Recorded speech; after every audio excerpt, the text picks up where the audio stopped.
Well,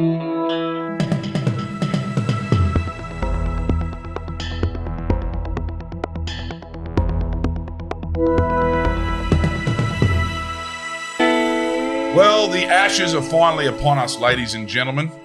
Thank you for joining us for this special episode of Betoota Talks. Thanks to BWS.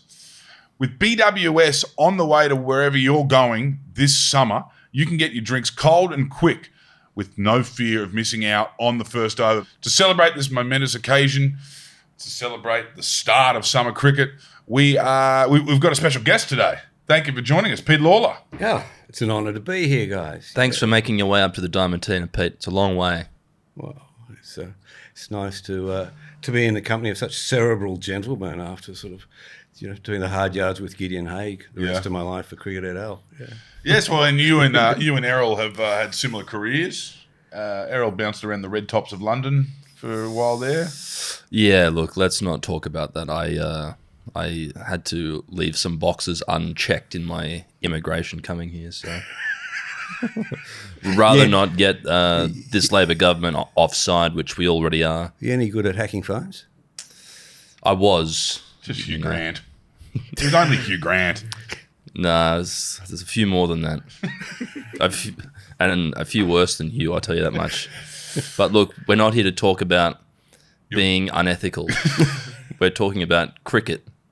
Cricket and glory. The spirit of cricket. We're going to rattle off some of the greatest Ashes moments in the whole entire history of Australia playing England.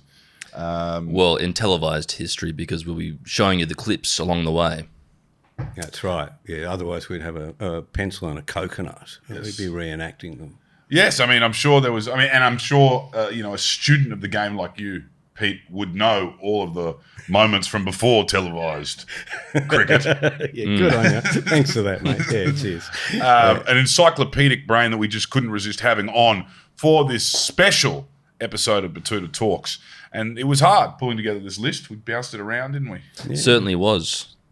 What are we going to start with? We're going to start with a more recent one. That's a good one, too. A more recent one. Scott Boland's sixfer at Good time the G. Good time to do this, isn't it? Yeah. Scotty Boland's going to open the bowling Yeah. in Perth, we'd Yep. expect. And hopefully he'll have the same impact he did at the MCG on Boxing Day, his first ever test match. Well, look, he was called into that team as a MCG specialist. He was. Right, yeah. look, he was brought in there as basically like a surgeon is called in to operate on one part of the body, which is like this. But the body in this instance was this Ashes series. Right, so right, you could say that Scott Boland's skills with the seam, with the swing at the MCG was a lot like, you could call him the Victor Chang of seam bowling at the MCG. I mean, there was no one better. I'm glad you went Victor and not Charlie. Well, there's plenty of surgeons. Look, Plenty of I'm household sure. names we could Look, use. Now, tell us, Pete, did you have eyes on this young fella? Eyes on this young fella? Well, I kept hearing from Victorians. I've been hearing from Victorians for some years about how good he was. But as you know, it's not. No matter how good you are as a Victorian, there's three New South Welshmen who own those first three positions, and just never let this bloke get a look in. I knew he was honest. Yeah. I knew he was capable. Mm-hmm. I had no bloody idea that he was this good. This was spine-tingling stuff. Howie said, "Build this man a statue."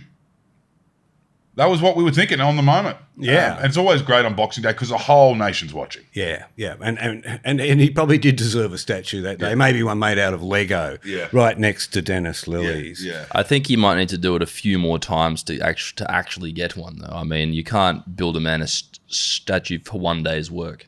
Yeah. Unless he's won the Victoria Cross. So what is the bit that we're really most excited about here is his figures in the second innings, isn't it? Yeah. Do you recall what they were? No. No? I don't want to get all Cartman here, but wasn't it 6 for 7? Really? Okay, there we go. That's one for the kids. Yeah. And congratulations to you, Pete, for introducing that to our show. That we're going to go viral on some corner of the internet. I feel dirty. I've gone ugly early with that one. Yeah. Now, that what do we know about the come down from that for Boland? You know what I mean? Like that was a Cinderella story. That is relative obscurity to the world.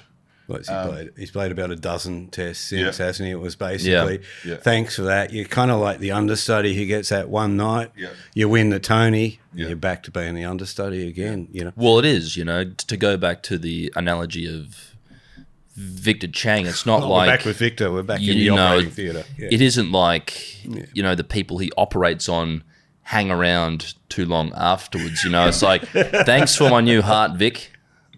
You know, I'm off down to the pub on the corner to, you know, have some more Peter Stuyvesants and maybe some Carlton drafts with my new heart. I don't reckon there was a bloke built better for this situation in life. Yep. I mean, I think most ordinary human beings would be incredibly frustrated to be Scott Boland. Yeah. You know, to be that Lamborghini that gets taken out, you know, once on Boxing Day, you know. Yeah. But he's a really chill guy. Yeah. He's very comfortable with where he is at in life, and he's waited a long time. And God, what, he's nearly 36 now, is he? Yeah. So it probably his first chance to really, possibly play 5 tests. Yeah. Fingers crossed. Well, he had his opportunity and he delivered. And today he's getting his flowers. That's first up. Our next moment. Peter Siddle's hat trick on his birthday, 25th of November, 2010 at the Gabba. It was at the Gabba. It was shortly before Brisbane went underwater, I believe. Yes, indeed it was. That was a very wet summer. Yes, it was. Done. Yes, Clancy, that was when you were court-martialed for leaning on your broom too much in the Mud Army, wasn't it? Yes. And this is Sorry, do we need to hear more about that? No, we don't. Before we get back to Peter Siddle. Yes. Yeah. And this is Pete at his peak, isn't it? It's pitch perfect, Pete.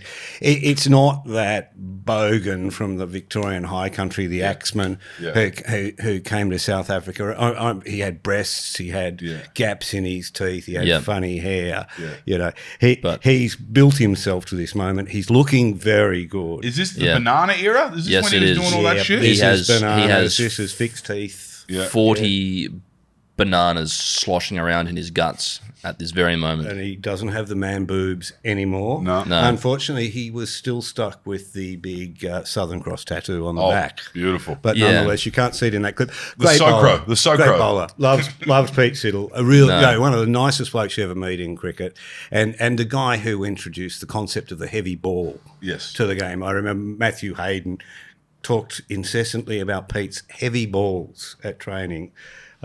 And he bowled a few heavy ones that day. Lovely hat trick. Well done. Maybe we need more Southern Crosses in the game. I have to say it is a superpower. There was a few others in the 90s, 2000s. I can't recall off the top of my head. I think maybe JL's got a Socro. I think... Has JL got a boxing kangaroo Haydos tattooed on his ass? I think he may. Yes. It was, I think, never Michael verified it. Slater's got a Superman Has on his he? arm. Yeah. And Adam Zampa's got Larry David. Larry David. Yeah. Okay. Next generation. This actually is a good segue into our next highlight. Speaking of glorious tattoos. Are people listening to this as a podcast? Because they're getting robbed, aren't they, if they're just listening? Yeah, they're not seeing these highlights. We've got all these lovely highlights. No, Well, yes. you can go and find all of this on YouTube, and we'll be posting it on our socials as well.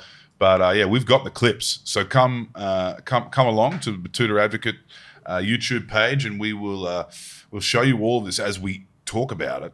But where were we there before? We were talking about Carpe Diem. Who's Carpe Diem? Who has that That's inked? Michael Clark, That's isn't Pup. it? That's Yes. Pup. Pup's got Yeah, the I know, season, but I think it was Mitchell Johnson who really brought in that era of the fast bowler having the full sleeve. yes. He did. He didn't have inspirational quotes on his arm, so Mitch, did he? They were just kind of threatening shapes. Yes. It just looked aggressive. Yeah. Kind of like neutral tribal. Why would you write an inspirational slogan or tattoo it on your arm? I mean, if it inspires you, wouldn't you just remember it anyway? Yeah. Yeah. Oh, that's an interesting point.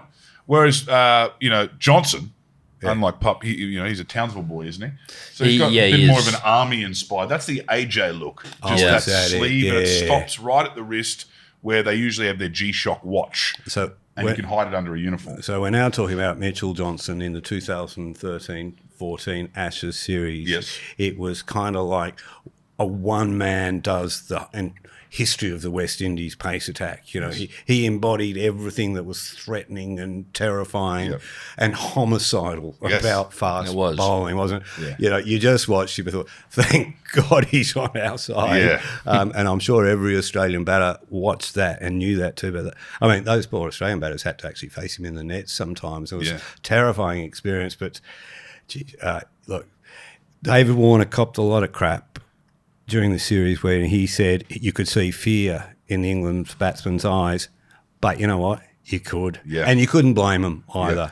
That was really scary stuff. No. And aided and abetted by the moustache. Yes, the handlebars. The handlebar moustache. Not sure if that was a Movember job or that was the look he was actually going for that summer, but either way, it was a superpower. Well, no, he was actually earmarked for greatness by the original forebearer of the handlebar moustache in Dennis Lilly. Yes. He came across him at a bowling clinic in Brisbane, I think. That's correct. Yeah. And he said, this bloke, this left armour is destined for big things. And I think from then on, Mitch's big hero in the game was Dennis Lilly. Well, Mitch was barely playing cricket at the time. In fact, he played his early games wearing his dad's golf shoes. Yeah. You know, they didn't have a lot of money in the Johnson family, so he just made do. And the local cricket club knew how good he was, so they'd come and try and drag him out of home to play. They put money together. They sent him down to Brisbane. He bowled about 3 balls, and apparently Lilly just got straight on the phone to Rod Marsh in Adelaide, said, I've got a live one for you. He's coming down tomorrow. Within a couple of months, I think he was in the 19s, and then he was in the A team, and then he was in the Test team. And as we saw in the Ashes preceding this, he kind of got a bit ahead of himself. Yeah. He wasn't the complete package. He'd never played a lot of cricket. Yeah. But he just got it right in this series. And you remember up in Brisbane, he didn't quite get it right in the first spell because Mitch was a nervous starter, guy, but then it clicked. Yeah. And oh boy. What did we end up with? 37 wickets. He got 37 wickets at, I think, a touch under 14. Yeah. Which is otherworldly.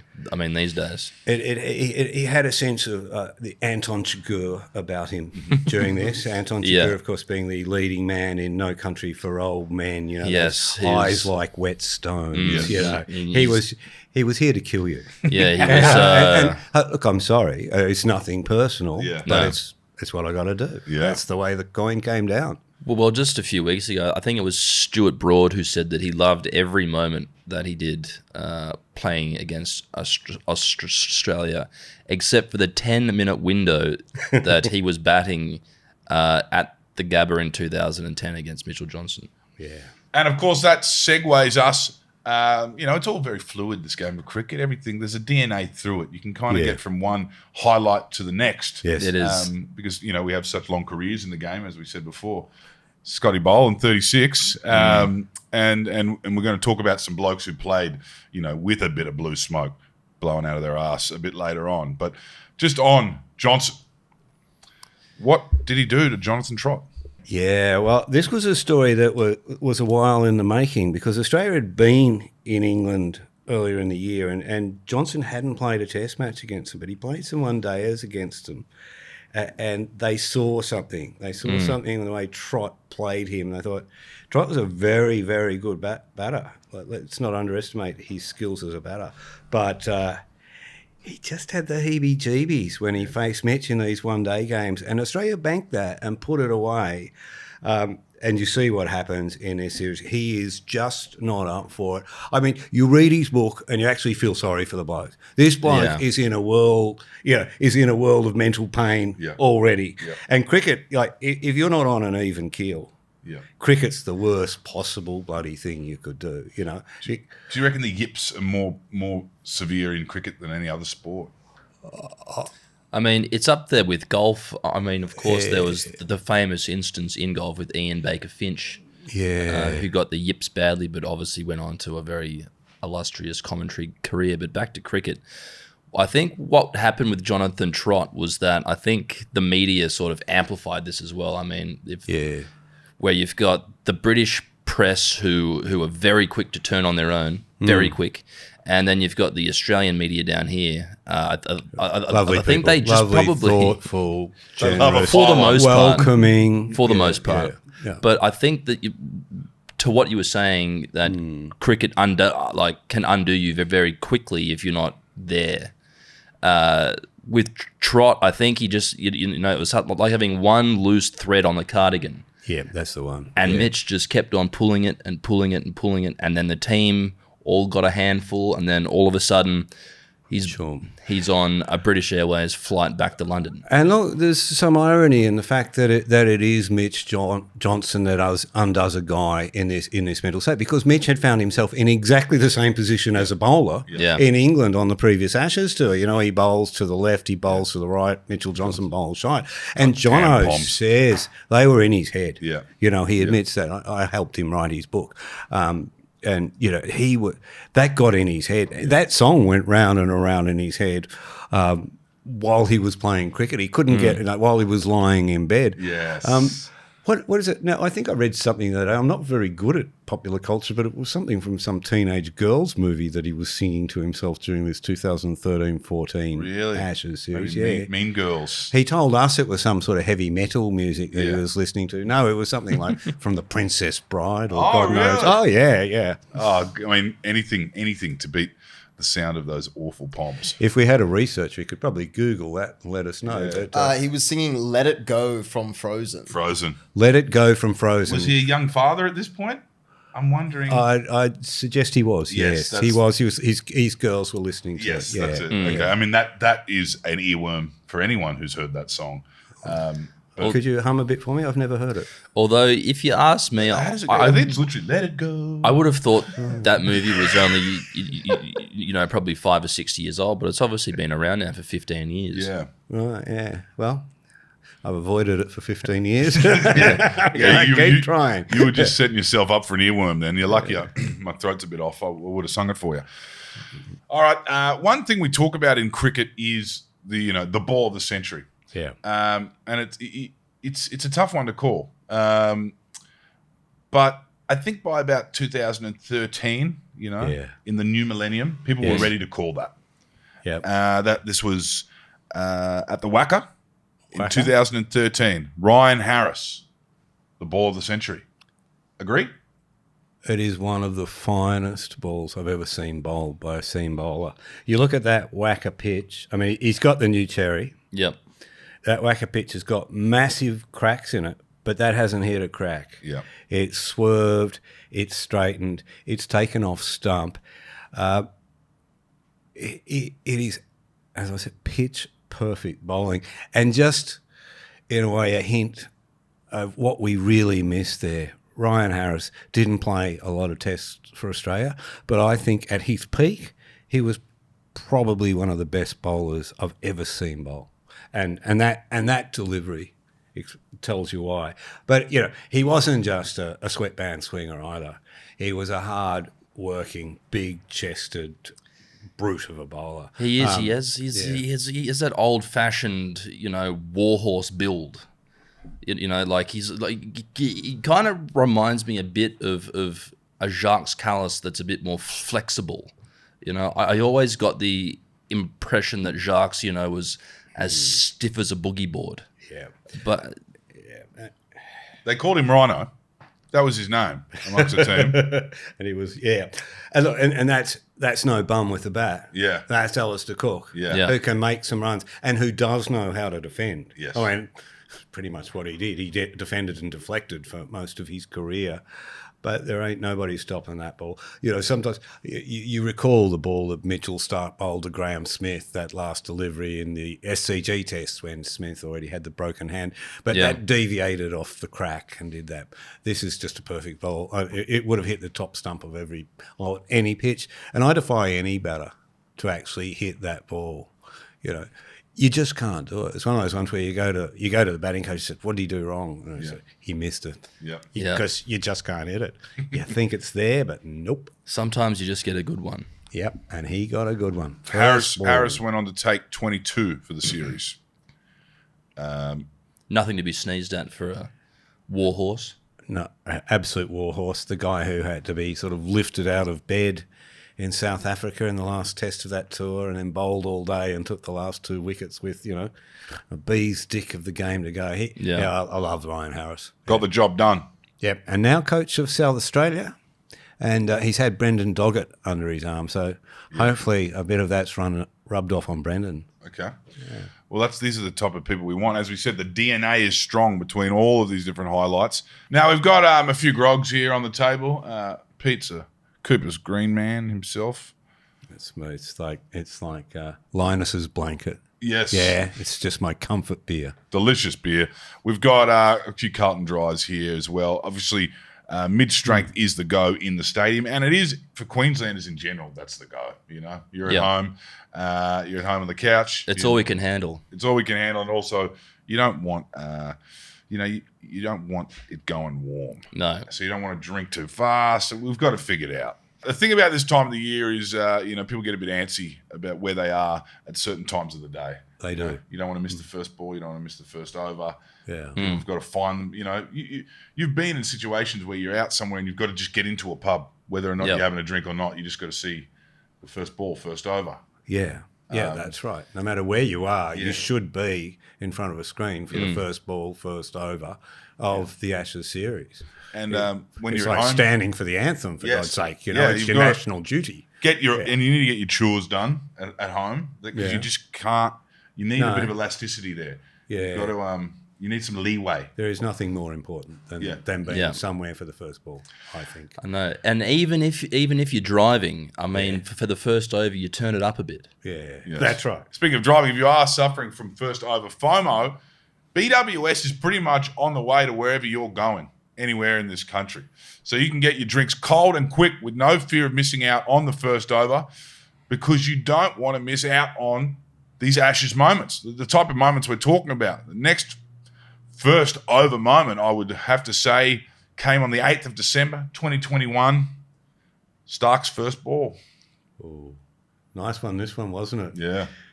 Sets the tone for the series, doesn't it? The first ball. And boy, oh boy, what the hell are you doing there, Rory Burns? He's doing a lateral bear stow, wandering across his wicket. It's like the Harmison delivery. You look at it and you look at it, what the hell just happened there? It doesn't compute. But we should know, I think by now, Starc has taken a wicket in the first over of a test match 23 times. I think this is the second or third time he's done it with the first ball. He does it again later in the West Indies. But any hope that England were going to be competitive in this series lasted about, what does it take for a ball to get from Starc's hand to those stumps? 0.4 of a second. And he just went, it's going to be like that, isn't it? I know, but that's the absolute worst case scenario for anyone that comes here. Is just the first ball of an innings. Is that, that's a diamond duck, isn't it? It is. First ball of an innings. Yeah. I mean, but you could tell that something was awry here. There was a bit of a weird energy on this day, and you could just see the ball come out of his hand. And as you were saying, Rory had got himself in a very strange place. He was walking across his stumps. It's almost like he was reading out of the Mark War hymn book. Yeah, I think he thought it works for Steve Smith. Yep. But I'm sorry, mate, you're not Steve Smith. Don't do that. No, don't do that. And he isn't coming out this time, is he? No, I don't think he is. No. One thing about that, not everybody thought it was great delivery. Yeah. Yep. There was one Shane Warne sitting up at the commentary box at that stage. Shane Warne, who may have had a bit of a beef with Mitchell Starc over the years, and Mitchell Starc's missus, Alyssa Healy, who'd had a slip. There was a bit of bad blood between the two. I think Warney described it as a wide one that swung. Okay. Basically got lucky there. Yeah. And no one, the entire nation just refuses to really give comment. And we'd forced it out of our minds until you brought it up just then because, we have to celebrate both this and listen to what Shane says and take it seriously. With some exceptions. Yeah, some exceptions. He never claimed to be perfect. As he said of his own, ball of the century is that it was just a leg break that turned a bit. Like, okay, so yeah, It was like, if you can be self-deprecating about your own ball of the century, lift your game, Starc. Come on, outside off. Now, before Bazball, Yes. there was a different kind of psychology in the English game. before baseball. Yeah. It's almost like the moment of creation, baseball, wasn't it? When cricket happened. Yeah. Before there was nothing, and then there was baseball. There's a before and after moment. We'll talk about this in years to come, won't we? We will. Bazball. Yeah. Before Bazball, it was, I guess it was Broad, right? It was his mind games, or at Was least it? his decision to decide how the game was to be played. He refused to walk. Can you tell us how that was a scandal? There were songs on the radio, remember? Why didn't Broad walk? Broad walk. Yes, it was the incident that sort of it led to that famous campaign by the Courier Mail. Stuart Broad's a shite bloke. Remember, they refused to actually say his name. I think they called him English medium pacer on the scorecard and things like that.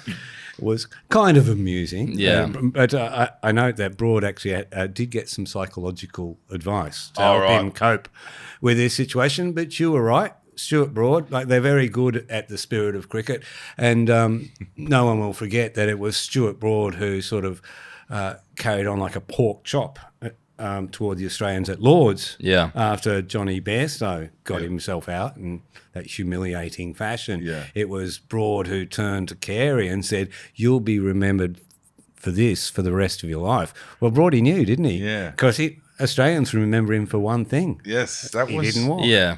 Well, look, I'm actually on Stuart's side Well, so am I, because I'm working with him this year on Channel 7. So he's one of the nicest blokes I've on ever this met. year Yeah. because I really like this one thing about cricket, right? Is that I think the intrusion, this repeated intrusion by technology, I think, is kind of making the game a bit alien. I think Right, okay. I Yes. really enjoyed the human element, where at such an important moment of a game, Yes. it comes down to the recall and the opinion of one man and one man only, and that is the umpire. Yes. Yeah. And I that's think right. that there were some shocking umpires in their day, but mostly they get them right most of the time. Yeah. But I think that just having that coin toss of fate, I think, was such an important addition and one, like a part of cricket that I think is sorely missed. Yeah. I mean, this is his quote in response to it. I wouldn't change it for anything, Broad said, because I wouldn't change it for anything, Broad said, because we won the game by 14 runs, and if I'd walked, we'd have lost the game. And that's the same bloke lecturing Australia and Alex Carey on the spirit of cricket a few years later. It's absolutely outrageous, isn't it? Yeah. Should it be left up to the players to even decide? Well, they're English, mate. Yeah. They write the laws and they follow them when they suit them, and they invoke the spirit of cricket when it suits them, and they avoid it when it doesn't suit them. Oh, but it's going to be a good summer. Perhaps isn't it? he'll argue that he was respecting the umpire. Yes. Yeah, Okay. perhaps. Yeah. It's going to be a fun summer of giving it to these stinky, soap-dodging, sunburnt, pommy bastards. Is that Ashton Agar bowled that delivery too, wasn't it? Ooh, Memory. Agar. Yeah. There was a was, cricketer. Yeah. Brother. Couple of them. Yeah. Agar Wes? famously almost scored 100 at Trent Bridge, didn't he? 98 in his first test match, That's I right. think. Enormous partnership with Philip Hughes. Yep. Yeah. We all watched it. We thought, geez, remember, they dropped Nathan Lyon last minute. They pulled a switcheroo, brought in Lehman, played Agar. Lehman came in as coach that series, didn't he? Yeah, I'm sitting talking. My brain can't keep up with my mouth. And we all thought we'd just seen the debut of one, of this sparkling. My wife fell in love with him that day.